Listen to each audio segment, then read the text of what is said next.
Doit-on invoquer le sang de Jésus? C'est une très bonne question et nous voulons répondre à cette question selon les Écritures, selon la parole de Dieu. Vous devez savoir une chose, bien-aimé dans le Seigneur, c'est qu'il est important, capital, de pouvoir se remettre en question dans la foi. Ça veut dire que il faut avoir cette humilité de se dire, est-ce que ce qu'on m'a appris, est-ce que c'est biblique ou pas? Vous savez, des fois, se remettre en question, ça permet de remettre des fois les pendules à l'heure. Des fois, rester sur ses acquis sans avoir de fondement biblique fait demeurer les personnes dans un égarement et une ruine éternelle inutilement. La question qu'on peut se poser, est-ce que dans les Écritures, les disciples de Jésus, les disciples du premier siècle, ont-ils invoqué le sang de Jésus? La question qu'on peut se poser, c'est que quand je lis ma Bible, de Actes des Apôtres jusqu'à Apocalypse 22, est-ce que un disciple, un apôtre, un prophète, un docteur, un évangéliste a-t-il invoqué le sang de Jésus? Si dans la Bible, aucun disciple n'a invoqué le sang de Jésus, la question qu'on peut se poser, d'où vient ce fondement? D'où vient cette doctrine? C'est comme ça qu'on doit raisonner. On doit toujours penser, que dit la Bible? Quand on t'enseigne quelque chose, quand on t'enseigne une pratique, la question que tu dois te poser, c'est que dit la Bible à ce sujet? Un disciple a-t-il pratiqué cette chose? Si un disciple ne l'a pas pratiqué, un ancien ne l'a pas pratiqué, un ministre ne l'a pas pratiqué, tu dois tout simplement te poser la question, c'est que cette chose, je la mets entre parenthèses, elle n'est pas scripturaire, donc je ne la pratique pas. Pourquoi? Parce que tout simplement, nous mettons en pratique ce que, eh bien, notre maître nous a dit, ce que les apôtres et les prophètes nous ont communiqué. Si cela n'est pas scripturé, bien aimé dans le Seigneur, eh bien, ne le fais pas. Parce que malheureusement, aujourd'hui, être chrétien, c'est un peu comme une mode où on a l'étiquette chrétienne, on fait toutes sortes de pratiques et d'œuvres, mais qui ne sont pas bibliques, qui ne sont pas scripturaires. Et on est plus des religieux, des fanatiques, que des disciples de Jésus. Jésus ne viendra pas enlever des fanatiques. Jésus ne viendra pas enlever des chrétiens de nom. Jésus viendra enlever des disciples. Tout disciple accompli sera comme son maître. Jésus dira à ses disciples dans Matthieu chapitre 28, il dira, allez et faites de toutes les nations des disciples, les baptisant au nom du Père, du Fils et du Saint-Esprit, et enseignez-leur à observer tout ce que je vous ai prescrit. Voilà un disciple. Le disciple, c'est celui qui est semblable à son maître, qui est conforme à, son Mashiach, à ce qu'il a laissé, qu'il a communiqué. Alors la question qu'on peut se poser, Jésus nous a-t-il enseigné d'invoquer le sang de Jésus? Paul, Pierre, Jacques, Jean nous ont-ils enseigné d'invoquer le sang de Jésus? Alors je pense que juste avec ces quelques minutes d'audio, je pense que vous-même vous avez déjà la réponse, que dans la Bible, nous ne voyons pas des disciples, des apôtres, des quoi que ce soit, invoquer le sang de Jésus. Alors, qu'est-ce que le sang de Jésus? Le sang, dans l'écriture, déjà pour savoir quel est, l'usage du sang.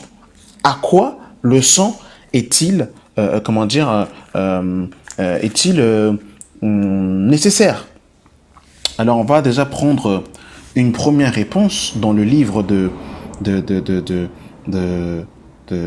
Hébreux, chapitre 9, à partir du verset 11. Pour bien comprendre le contexte, on va essayer d'aller doucement afin de pouvoir répondre à la question. Mais Christ est venu comme souverain sacrificateur des biens à venir. Il a traversé le tabernacle plus grand et plus parfait qui n'est pas construite des mains d'hommes, c'est-à-dire qui n'est pas de cette création. Il est entré une fois pour toutes dans le lieu très saint, non avec le sang des boucs et des veaux, mais avec son propre sang, ayant obtenu une rédemption éternelle. On va s'arrêter là dans un premier temps. Alors ici, ce que l'auteur aux Hébreux nous fait comprendre, que lorsque Jésus est mort et ressuscité, lorsqu'il est monté au ciel, la Bible nous dit qu'il est rentré dans un temple qui n'est pas fait par les mains d'hommes. Quand Dieu va dire à Moïse dans le livre de Exode, tu construiras le tabernacle selon le modèle qui t'était montré sur la montagne, eh bien, il faut savoir qu'au ciel, il y a un tabernacle qui est fait par Dieu, qui est exactement comme le tabernacle terrestre que Moïse avait construit, c'est-à-dire le parvis, le lieu saint et le lieu très saint. Et Jésus est rentré justement dans ce lieu très saint avec son propre sang. Ici, Jésus jouait le rôle du souverain sacrificateur. Il est rentré avec son sang. Et on va nous expliquer par la suite qu'est-ce que ce sang voulait dire. Car si le sang des taureaux et des boucs et la cendre d'une vache répandit sur ceux qui sont souillés, sanctifiés et procurés la pureté de la chair, combien plus le sang de Christ, qui par l'Esprit éternel s'est offert lui-même sans tache à Dieu, purifiera-t-il votre conscience des œuvres mortes afin que vous serviez le Dieu vivant. Alors on va faire une petite parenthèse par rapport à cela et on va en fait prendre quelques textes en fait dans Hébreu déjà pour voir en fait comment est-ce que dans l'ancienne alliance ça se passait. Alors il faut savoir une chose, c'est que au temps de la loi, eh bien il y avait en fait un jour qui s'appelle donc il y a 7 fêtes de l'Éternel. Et dans ces 7 fêtes de l'Éternel, il y a une fête qui s'appelle la fête de Yom Kippour. Autrement dit, la fête du grand pardon. Et dans cette fête, eh bien, il y avait le souverain sacrificateur qui rentrait une fois chaque année. Les sacrificateurs étaient les descendants d'Aaron, c'était exclusivement des Lévites. Et le souverain sacrificateur rentrait une fois chaque année pour le pardon de ses péchés et le pardon des enfants d'Israël. Et l'auteur aux Hébreux nous parle de cela dans Hébreux 5 à partir du verset 1. En effet, tout souverain sacrificateur pris au milieu des hommes est établi pour les hommes pour le service de Dieu afin de présenter des offrandes et des sacrifices pour les péchés. Il peut être indulgent pour les ignorants et les égarés, puisque la faiblesse est aussi son partage. Autrement dit, parce que le souverain sacrificateur, lui aussi, il péchait.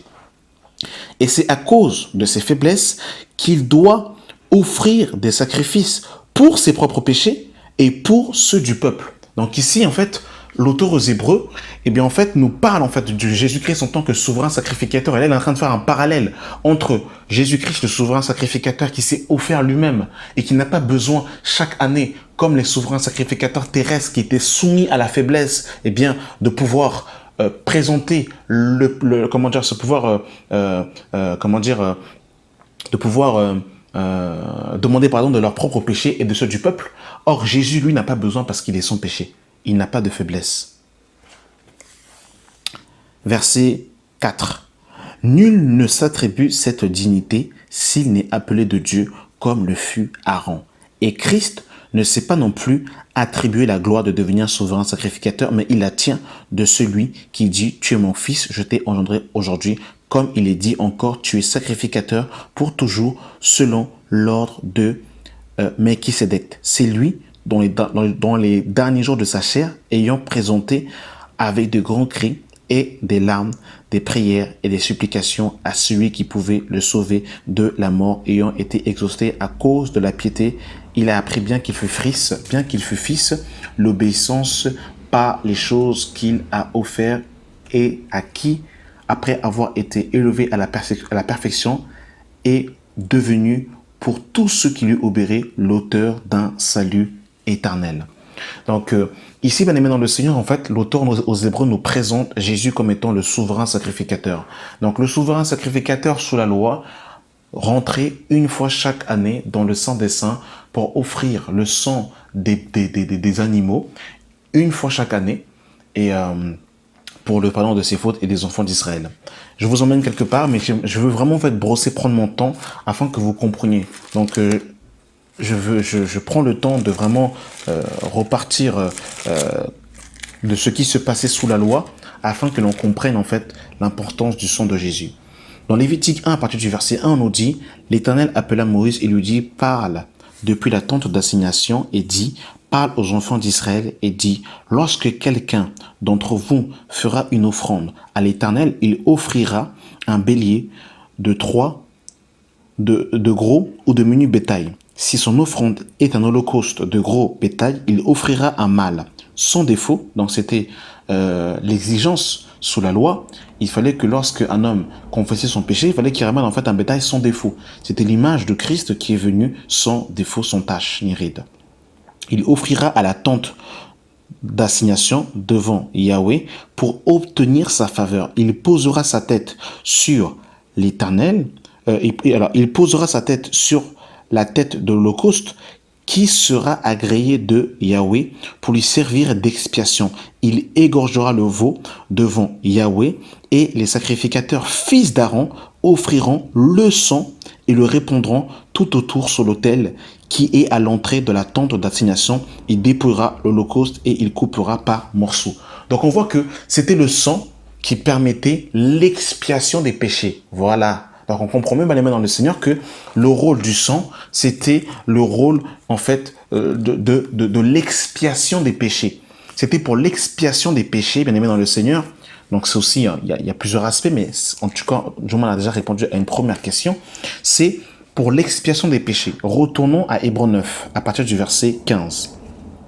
C'est pour cela qu'il est le médiateur d'une nouvelle alliance, afin que la mort étant parvenue par le rachat des transgressions commises sous le première alliance, ceux qui étaient appelés recevront l'héritage éternel qui leur était promis. Car là où il y a un testament, il est nécessaire que la mort du testateur soit constatée. Un testament, en effet, n'est valable qu'en cas de mort, puisqu'il n'a aucune force tant que le testateur vit. Voilà pourquoi c'est avec du sang que même la première alliance fut inaugurée. Donc on voit que le sang est aussi synonyme d'alliance. Voilà ce que l'on comprend. Le sang est utile pour la rédemption. Le sang, c'est également l'alliance. Moïse, après avoir prononcé devant tout le peuple tous les commandements de la loi, prit le sang des veaux et des boucs avec de l'eau, de la laine écarlate, de l'hysope, et il fit l'aspersion sur le livre lui-même et sur tout le peuple en disant: ceci est le sang de l'alliance que Dieu a ordonné pour vous.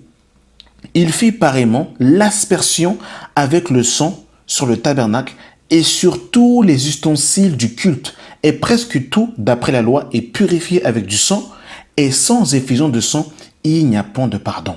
Donc on comprend, bien-aimé dans le Seigneur, que le sang, c'est l'alliance. Le sang égale expiation des péchés. Et qu'est-ce qui s'est passé dans la Genèse? Eh bien, dans la Genèse, lorsque Adam et Ève vont pécher, qu'est-ce qui va se passer, bien-aimé dans le Seigneur?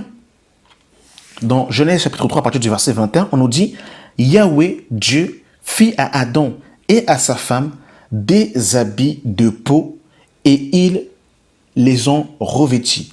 Donc ici, en fait, le fait que Yahweh, en fait, leur fit un vêtement de peau, ça nous parle en fait du sacrifice qui était la préfiguration que Christ devait être immolé à la croix afin que nous puissions justement être revêtus de Jésus de Nazareth. Parce que avant que Adam et Ève ne pêchent, ils étaient nus et ils n'en avaient point honte parce qu'ils étaient dans la gloire de Dieu. Et lorsqu'ils vont pécher, ils vont avoir honte, ils vont se faire des feuilles de figuier. Et par la suite, eh bien, Yahweh leur a fait des vêtements en peau d'animaux, qui étaient l'image de la mort de Christ, de sa résurrection, afin que nous soyons revêtus de Jésus-Christ. Voyez-vous, bien-aimés dans le Seigneur? Donc on comprend par là que le sang est égal l'expiation des péchés. Le sang est égal aussi l'alliance, comme on l'a lu dans Hébreux 9, dans Hébreux 9, oui, et dans Matthieu chapitre 26, regardez ce que Jésus va faire par rapport en fait à l'alliance. Dans Matthieu chapitre 26, regardez, bien-aimés dans le Seigneur. C'est pour ça que comme Satan singe Dieu, vous verrez que les gens dans le monde occulte utilisent aussi, eh bien, le sang pour, justement, pour leur sacrifice. Ils utilisent du sang, toutes ces choses, parce que, en fait, c'est quelque chose de spirituel. D'accord? Et Dans Matthieu chapitre 26, à partir du verset, euh, à partir du verset 26, il est écrit: pendant qu'il mangeait, Jésus prit du pain et après avoir rendu grâce, il le rompit et il en donna à ses disciples en disant: prenez, mangez, ceci est mon corps qui est pris. Ensuite, il prit ensuite une coupe et après avoir rendu grâce, il la leur donna en disant: buvez-en tous, car ceci est mon sang, le sang de l'alliance, le sang de l'alliance qui est répandu pour plusieurs pour la remission des péchés. Amen. Donc on voit que, bien aimé dans le Seigneur, le sang est égal l'alliance. Le sang, c'est l'alliance. Le sang égale expiation des péchés. Et le sang est égal aussi la vie. On va le voir dans le livre de Lévitique. Bien aimé dans le Seigneur. Lévitique, chapitre 17. Je bénis le Seigneur vraiment pour la conduite de l'Esprit. Merci Saint-Esprit pour les passages que tu nous donnes. Dans Lévitique, chapitre 17, à partir du verset 14, il est écrit: car l'âme de toute chair, c'est son sang qui est dans son âme. C'est pourquoi j'ai dit aux enfants d'Israël: vous ne mangerez pas le sang d'aucune chair, car l'âme de toute chair, c'est son sang. Quiconque mangera sera retranché. Voilà pourquoi dans Matthieu chapitre 26, Jésus dira: si vous ne buvez mon sang, vous ne pouvez avoir la vie. Il ne parlait pas ici de boire son sang au sens physique, mais il parlait en fait de l'alliance. De l'alliance, en fait, justement, ce repas qui a été fait dans Matthieu chapitre 26, qui représentait en fait l'alliance. Et comme on a dit, dans le sang, il y a la vie. Ça, vous devez le savoir. Lorsque Adam et Ève vont pécher, eh bien, nous avons connu la mort. Nous avons connu en fait la séparation, la déconnexion avec Dieu. Et il fallait que Christ puisse mourir et que son sang soit versé. C'est pour ça qu'à la croix, le sang de Jésus a été versé pour que nous puissions avoir la vie. Et sans le sang, il n'y a pas de vie. J'aimerais, pour accentuer la pensée par rapport en fait à la vie qui est dans le sang, j'aimerais lire en fait Lévitique chapitre 17, le verset 14 dans la version Darby. Donc la version Darby, la version Louis II 21, la version Sommer aussi traduit par la vie. Hein. Mais c'est la même chose, mais c'est juste pour que vous puissiez mieux comprendre. On nous dit: car quant à la vie, dans toute chair, c'est son sang et sa vie en elle. J'ai dit aux fils d'Israël: vous ne mangerez pas le sang d'aucune chair, car l'âme de toute chair, c'est son sang. Quiconque mangera sera retranché. Donc, en fait, le sang est égal à la vie. C'est pour ça qu'il fallait que le sang de Christ soit versé pour que nous puissions avoir la vie éternelle. Et le livre de Romains nous parle de cela justement. Gloire à Dieu pour toutes ces richesses dans la parole. Vous voyez comment la parole elle est riche, bien aimé dans le Seigneur, comment la parole elle est merveilleuse. Gloire à Dieu. Romains 3, le verset 23. Car tous ont péché et sont privés de la gloire de Dieu. Et ils sont gratuitement justifiés par sa grâce, par le moyen de la rédemption qui est en Jésus-Christ. Amen. Et c'est vraiment par le sang de Jésus que nous avons la vie éternelle. Romains 6, 23. Car le salaire du péché, c'est la mort, mais le don gratuit de Dieu, c'est la vie éternelle en Jésus-Christ, notre Seigneur. Donc quand Jésus est mort et que son sang a été versé, tu as eu la vie. C'est pour ça que celui qui a le Fils a la vie. Donc le sang, bien-aimé dans le Seigneur, coule déjà sur toi parce que tu as la vie de Dieu en toi. Tu fais partie du corps de Christ. Et Christ à la croix a été mort une seule fois. Son sang a été versé une seule fois. On ne peut pas percer de nouveau Jésus pour que nous puissions avoir comment dire, être couvrir ses draps, couvrir en fait son rideau, couvrir sa voiture, ses chaussures, son stylo, son cartable, son cahier sous le sang de Jésus. Les apôtres ne l'ont pas fait. Regardez par rapport en fait à ce que Jean va dire encore par rapport en fait à l'expiation des péchés. Regardez ce que Jean va nous dire. Nous sommes dans le livre de 1 Jean, bien-aimé dans le Seigneur. 1 Jean chapitre 1, à partir du verset 8. Si nous disons Alors, voilà, le verset 5. La nouvelle que nous avons apprise de lui et que nous vous annonçons, c'est que Dieu est lumière et qu'il n'y a point de ténèbres en lui. Si nous disons que nous sommes en communion avec lui et que nous marchons dans les ténèbres, nous mentons et nous ne pratiquons pas la vérité. Mais si nous marchons dans la lumière comme il est lumière, nous sommes mutuellement en communion et le sang de Jésus-Christ, son Fils, nous purifie de tout péché. Amen. Vous voyez encore que le sang est directement lié à l'expiation des péchés. Le sang est égal à la vie. Le sang est égal à l'alliance. Et pour terminer, le sang est égal aussi monnaie. La Bible nous dit dans le livre de 1 Corinthiens 7, le verset 23, « Vous avez été rachetés à un grand prix. Ne devenez donc point esclaves des hommes. » Et Pierre va nous dire dans 1 Pierre, chapitre 1, le verset 18, « Sachant que ce n'est pas par des choses périssables, par de l'argent ou de l'or, que vous avez été rachetés de la vaine manière de vivre que vous avez hérité de vos pères, mais par le sang précieux de Jésus-Christ, comme un agneau sans défaut et sans tache, prédestiné avant la fondation du temps et manifesté à la fin des temps à cause de vous, qui par lui croyez en Dieu, lequel a ressuscité des morts et lui a donné la gloire, en sorte que votre foi et votre espérance reposent sur Dieu. Amen. Vous voyez, bien aimés dans le Seigneur, que le sang est égal monnaie, le sang est égal alliance, le sang est égal expiation des péchés, le sang est égal la vie. Et quand on comprend ça, bien aimé dans le Seigneur, eh ben on peut pas invoquer le sang pour pouvoir le répandre, sur tout et n'importe quoi. C'est vrai qu'il y a beaucoup surtout dans le milieu évangélique, il y a beaucoup de dogmes chrétiens, mais il est important que nous puissions revenir à la parole de Dieu. La Bible dit, invoque-moi et je te répondrai. Jérémie 33:3. Et on invoque le nom de Jésus, on n'invoque pas le sang de Jésus. Et j'avais terminé, mais l'Esprit me pousse encore à prendre encore quelques passages afin de pouvoir confirmer cela. Dans Romains chapitre 10, le verset 13, il est écrit « Car quiconque invoquera le nom du Seigneur sera sauvé ». Et cette parole que l'apôtre Paul a dit dans Romains 10, le verset 13, il la tire de Joël 2, 32.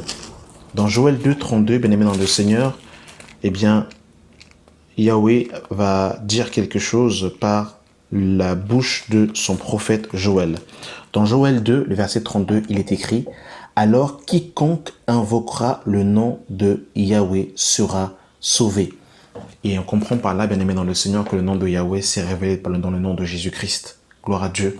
Ce nom qui nous a été donné, ce nom au-dessus de tout nom. Acte 4, le verset 12. Il n'y a de salut en aucun autre, car il nous a été donné sur les ciels aucun autre nom par lequel nous devons être sauvés. Jésus-Christ. C'est lui qui est la pierre angulaire, c'est lui qui est la pierre de l'angle. Et c'est lui que nous devons appeler. Amen. Merci d'avoir pris le temps d'écouter cet audio et que la grâce et la paix soient avec vous au nom de Jésus-Christ. Amen.